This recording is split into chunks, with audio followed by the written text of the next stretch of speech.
Welcome to Recovery Guy Podcast.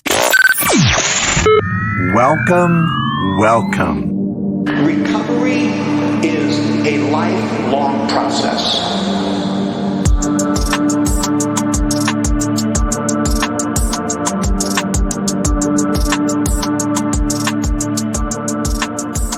Hello. My name is Robert. I am the Recovery Guy. Thank you so much for joining us. And as usual, if this is Tuesday, this must be the fix. I'm excited to be in front of the microphone. Got JJ in studio with me. John Barker's in California going through finals and studying hard. We're excited about what's going on with Recovery Guy and the movement of recovery that we are involved with. And obviously, without you, the one who's receiving the message, what chance does a messenger have?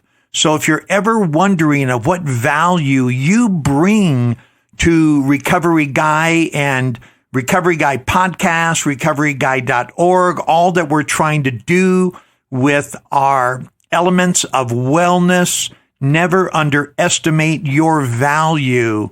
Had an opportunity to sit down with my friend last week, and we were chatting, and she's still not at a point where she understands her value. And as she was expressing that, I had to remind her that without someone to receive, those of us willing to give have no place for our message to go. And not only that, when a person receives our message, you're validating what we're doing. And who doesn't like to be validated? I want to be validated because it lets me know what we are doing, what I'm doing on a personal level, what Recovery Guy is doing on an overall level is having impact, is having an effect. So keep the comments coming. How much you help me. Anthony, thank you so much for your long-term sobriety and reaching back out to me to let us know that we are of one mind, that we are on the right mark. Thank you, Angie and Wendy and Susie, and all the friends out there who continue to give us the positive regard and response. You know, I was thinking about today's topic, and today's topic is called, Are We Attractive? Right? And I'm not talking about in the physical sense because that's really a subjective thing.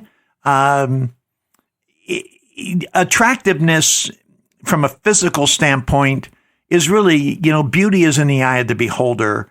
And some people have a much better ability to see things than me. Therefore, they'll see its beauty and its attraction deeper and even sooner than I will.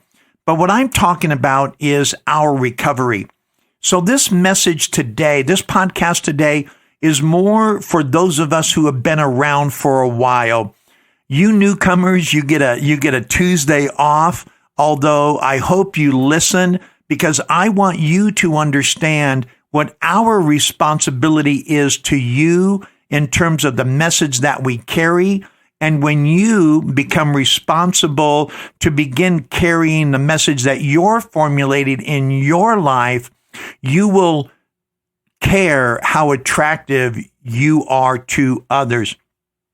And really, one of the cool things is I love music, and music relates to me in such a special way. And years ago, when I was in deep, dark depressions and doing psychedelic drugs and other Seconal and barbiturates just to hide, just so I didn't have to feel, and I would get lost in music. And back in the 70s, there was an artist by the name of Sammy Hagar, and he was in a group called Montrose. And if you know anything about Sammy, and this is not a rock history lesson, but then, of course, he replaced David Lee Roth in Van Halen. And, of course, I don't want to get into the argument or concern for those Van Halen fans who was better. But I've always been a Sammy guy.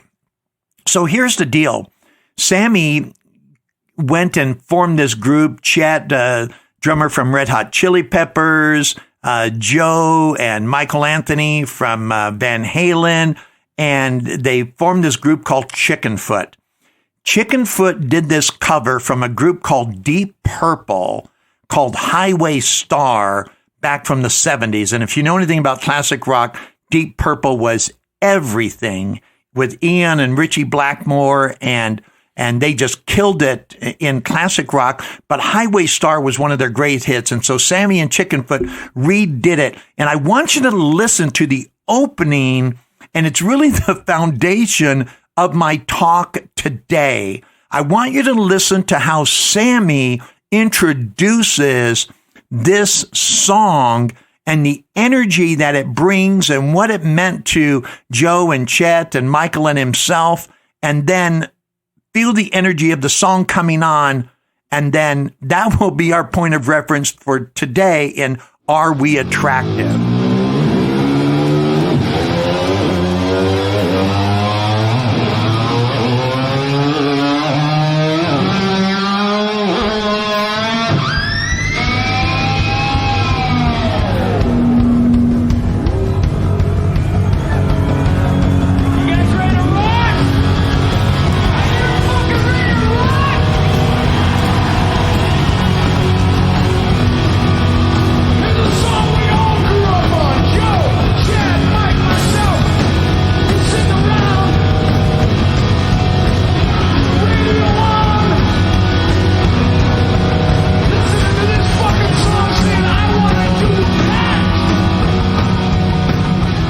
So, what did you think? I mean, I'm a classic rock guy. I'm a huge Sammy guy. I think that song was great because I saw Deep Purple in concert do that live. And I think Sammy and the group just raises that to another level. But that song for me was so attractive when they opened it up, and maybe you sensed it as well. Whether you're a classic rock person or not, it made you want to listen because of the energy and how Sammy introduced it. Are we that way with our recovery? That's where I want to get to. That's where I'm going. What is it about our recovered life? And it doesn't matter to me if you're my friend Chris, who's coming up on 7 years, or my friend Wendy, who's got 3 years, or Angie with her time, or it really doesn't matter, or Anthony with his 34 years, or Slow Will with his going on 40 years January 1st, or my time. The recovery we have, is it attractive? And as I was formulating and putting this message together, I came across the word, and I thought of the word charismatic, right? Charismatic. It's used in a couple different ways as an adjective and as a noun. And so when I go to dictionary.com, here's what it says about charismatic. And I want us to think in terms of our personal sobriety. And does it fall under these characteristics and this definition? Now, understand, when I talk about charismatic, I'm not talking about a person who necessarily has to be loud or overt. There's a lot of effective people who are much more quiet than me or much more subtle. I'm kind of like a bull in a china store, right? I'm aggressive sometimes in my approach to living. I take it on full speed. I don't mix words. I'm pretty much out there. You really don't have to guess. You can see me coming. That's just who I am. I try not to be offensive or to put people off. I try to be kind and caring and considerate and in my way, but that's who I am. That doesn't mean that I'm more effective than another person who doesn't have that more outgoing personality. So when we think of the word charismatic, it doesn't necessarily have to be a person who is given to a type A personality. But here it says, exercising a compelling charm which inspires devotion in others. You know, if there's anything we know about our recovery, we have to be devoted to it day in, day out. No matter what we're recovering from or what we're trying to overcome, I really believe what we really have is a daily reprieve contingent on the maintenance of our spiritual condition, right? So every day we have to renew our devotion, recommit ourselves to being the best possible version of ourselves for ourselves and others and other things and circumstances and situations and obligations. Of course, they're the beneficiary of this internal devotion. But do we exercise a compelling charm that would inspire someone else to have that devotion? Some of the words that are associated with it, and I love these synonyms or descriptions of charismatic. You know, first of all, the root of charismatic, as much as I can understand, is charismatic. It is from the Greek, and as best as I could find at dictionary.com, its origin was the 1800s, the late 19th century, and the words are charisma, charismat, but these are the foundation of the words, and it lends itself to a particular personality or particular expression of a person's belief. So some of the words similar are charming. I like to think of myself as charming. I can be a little arrogant. I have some friends, Steve and Season, and they accuse me of having charming arrogance, right? And which they love me. They're my great friends. Laura and I, we have a wonderful relationship, but they look at me because I am so outspoken. I am so confident in what we believe. Are we confident in what we believe? Are we confident in our recovery? Again, as a newcomer, I remember not being confident about anything. I was always waiting for the other shoe to drop. Remember when it was like that? Or maybe you're that way now. But if you do this right, I just want you to know if you're a newcomer, or as my friend Will would say, if you're new or relatively new to the program of recovery, the other shoe doesn't have to drop. We learn over time that we don't have to look over our shoulder nearly as much as we thought we had to. And after a while, we don't have to look over at all.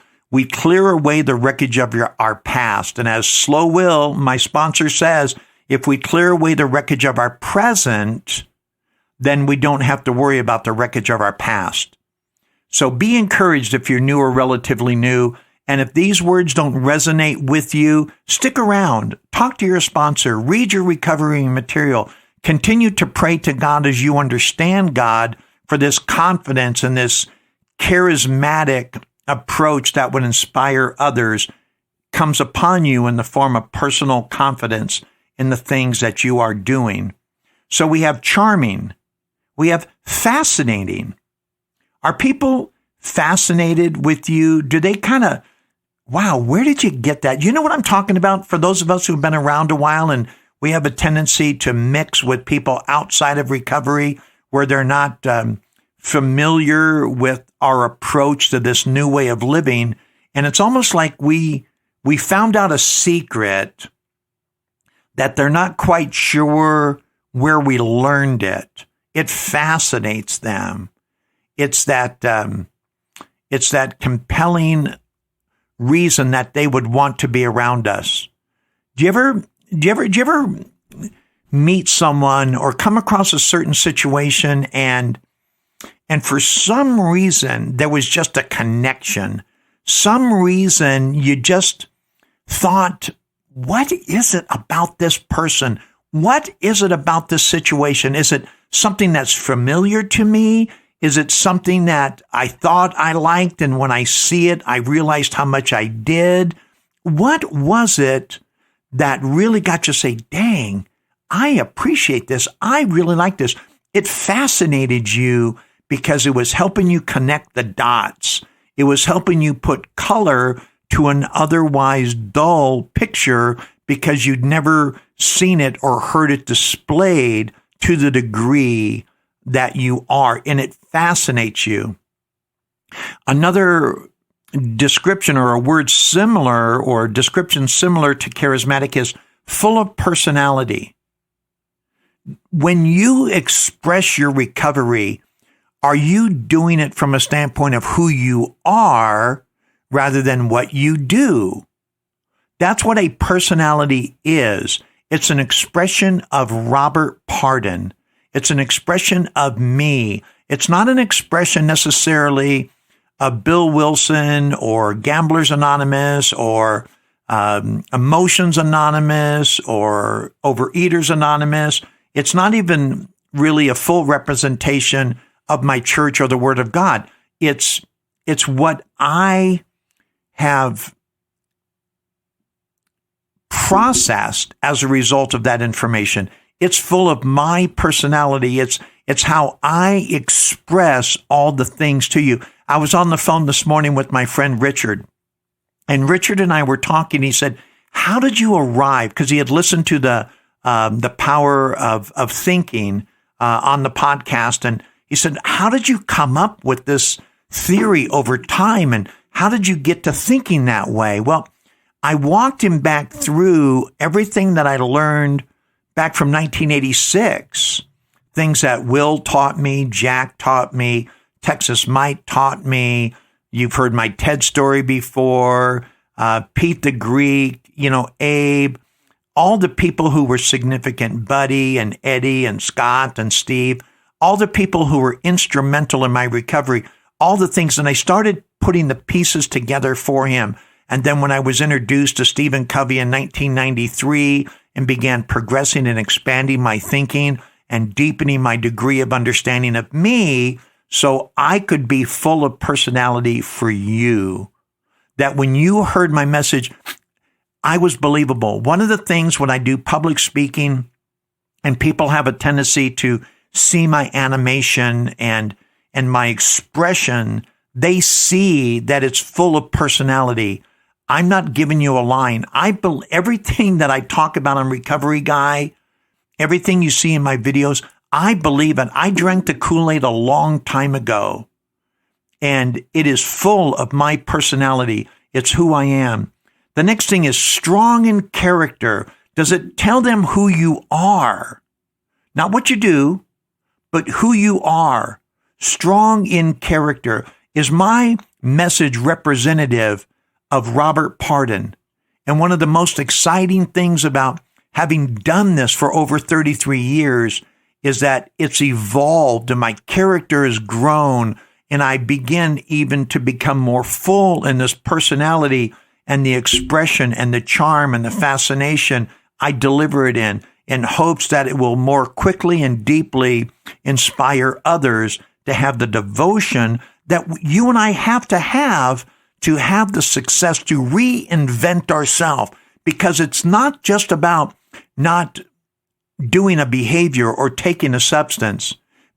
Obviously, we have to move away from that for everything else to take root. But unless we do that internal change, unless, as Dr. Silkworth said, unless we experience an entire psychic change, or Stephen would talk about an inside-out approach to quality and change, as there is in the quality movement, we have to be strong in character. We need to be magnetic. People need to be attracted. In the program of AA, it talks about attraction rather than promotion. Our message needs to be so fascinating and strong in character and really paints a story of who we are, that we are magnetic, that people want to be around us, that when our message or we're not there, something's missing. And eventually we want those individuals to be magnetic and attracted to their own story. But in the meantime, are we magnetic? Do we draw people to us? Are we mesmerizing? Do we really get people thinking? I remember when Tom Bennett introduced me to some of his theories on becoming weller than the well, and he had me read Richard Bach's Jonathan Livingston Seagull, and then we talked about it. Or when he introduced me to the movie The Wizard of Oz for the first time as a person of recovery, and I was mesmerized with how he was conveying this message and how he pulled things from other aspects of life that didn't seem to relate, but they did. He connected the dots, and it mesmerized me to want to adopt that level of thinking. Are we captivating? Can we keep individuals around long enough to hear the full story, right? As I messaged in my last podcast, we want to be careful because we don't want the experience to be like taking a drink out of a fire hose. We want people to be around long enough, and I hope you stay at the podcast. I hope you continue to listen. If you're new, if this is your first podcast, go back and see what John and JJ and I have started back on August 2nd. Begin listening to some of the topics and the presentations and how we go about things, whether it's listening to Chaz and his conversations with us, or Scott Brickner, or Slow Will from the archives that we resurrected from a few years ago. Be captivated, bewitching, attractive, appealing, alluring, hypnotic, magical, glamorous. These are all the words related to charismatic. Maybe all these words don't fit who you are, or you would find it difficult to incorporate them into your message because it wouldn't be full of your personality. It wouldn't reflect your character. Then don't use them. But they're just words that help illustrate or similar to charismatic. It's relating to the charismatic movement. That's why we are the recovery movement. Recovery Guy Podcast is a movement to help bring us one step at a time, a little bit further on in our journey. You know, water does not coast uphill, right? And again, Newton's law that things in motion have a tendency to stay in motion. Things at rest stay at rest. We want to be a movement. We want to join forces with everyone who would listen to begin feeling that we don't have to be a nothing.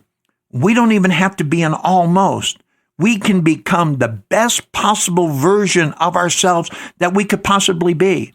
I used to lay awake at night and I would dream of what it would be like if I was well.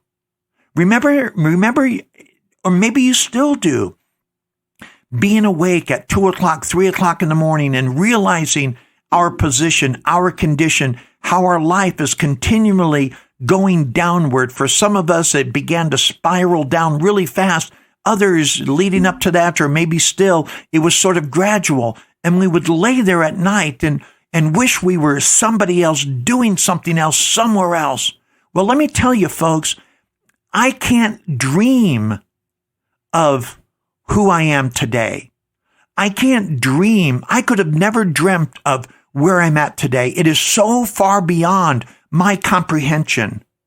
With my relationship with Laura of over 31 years, and Laura's my third marriage, with having failed relationships with children who now love and respect me, and the honor that my children give me, who I walked out on. I could have never dreamt of their forgiveness. And yet here we are today. Relationships restored. Life has changed. I feel so much different about myself as others feel differently about me. I want to be attractive in my recovery because I want you to know how good it feels, just as you have shared with me how good it feels to be you and in your personal recovery. This is a charismatic movement.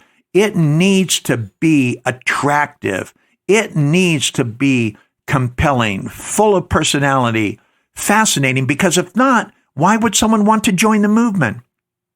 I love again what the big book of AA says. If newcomers could see no joy in our existence, they wouldn't want it. And remember last week's podcast, last Thursday on the checkup, I talked about words, right? Words that we can use, and joy was one of them. If someone who's got a life that's filled with despair, and they know that we were once there, if they did not see us living a life of joy, where's the attraction? Am I attractive to a person who feels distraught when they see me filled with joy? And like I say, they realize that when I share my experience, strength, and hope with them, because we don't regret the past, nor do we wish to shut the door on it. So I always want to be relatable to you. I'll never forget what it was like suffering the way I suffered. And you're probably the same way. Never forget it. Not because we use it as a 2x4 to beat the crap out of ourselves today, but we use it as a point of relation to the person who's coming in brand new, wondering if they could do this. But they see us as this attractive model of recovery, of wellness. They see our joy. Because who's going to want something that they can't see us enjoying? We need, as part of the charismatic, the plural noun, charismatics, it's an adherent of the charismatic movement, a person who claims divine inspiration. You know, whether you're a Christian, a Muslim, a Jew, Orthodox, Catholic, it doesn't matter. Not when it comes to recovery. We all need divine inspiration, regardless of what our point of reference is to God in our understanding. We all have need for a power greater than ourselves, because obviously our power got us to the position we're in. So we need to claim divine inspiration. Again, referring to the big book. A, we're powerless over alcohol and could not manage our own lives, and substitute alcohol for any word you want.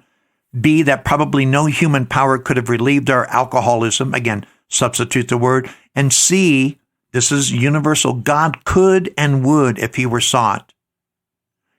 Any 12-step recovery program, Celebrate Recovery, Reformers Unanimous, the LDS form of spiritual recovery, everyone will tell you that it's about your relationship with God. There is one who has all power. That one is God. May you find him now. Half measures availed us nothing. We stood at the turning point and asked his care and protection with complete abandon. We need to have divine inspiration. We need to adhere to this charismatic movement of recovery. It needs to be so attractive that individuals who are suffering the way you and I suffered would see and say, I need that. Remember going back to Sammy in the beginning? He heard on the radio who says, I want to do that. Do people see that in you? Is your attraction so wonderful that they look at you and your life? I'm going to share a little something about my friend Susie. She is so inspiring, and she's put this out on Instagram and Facebook, so I'm not, ruining her anonymity. But Susie's son, he's a teenager.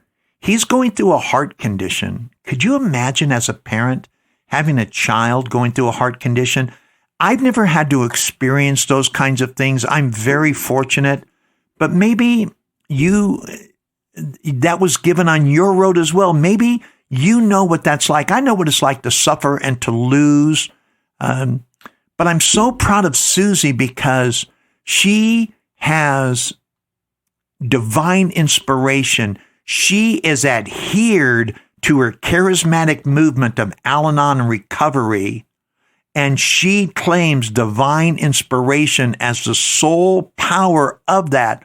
And as her son goes through this really trying and difficult and even tragic time, going through the insurance battles and can I do this test and can I do that test?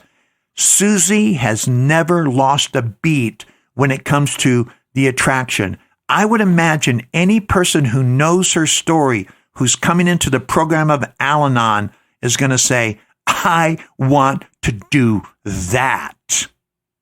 Because that's the attraction. That's what we want to have. So my question and challenge to you, those of you who have been around a while, are we attractive? Is our experience, strength, and hope so encouraging to others, especially this holiday season, as some people are experiencing a degree of loneliness and despair because they're feeling that they're left out? Is our recovery attractive enough to them that they say, I see what is in you, it fascinates me, it mesmerizes me, and you are so magnetic, I need to have what you have. If we can accomplish that with one person, we have achieved a miracle just as the miracle was achieved in us. So, are we attractive?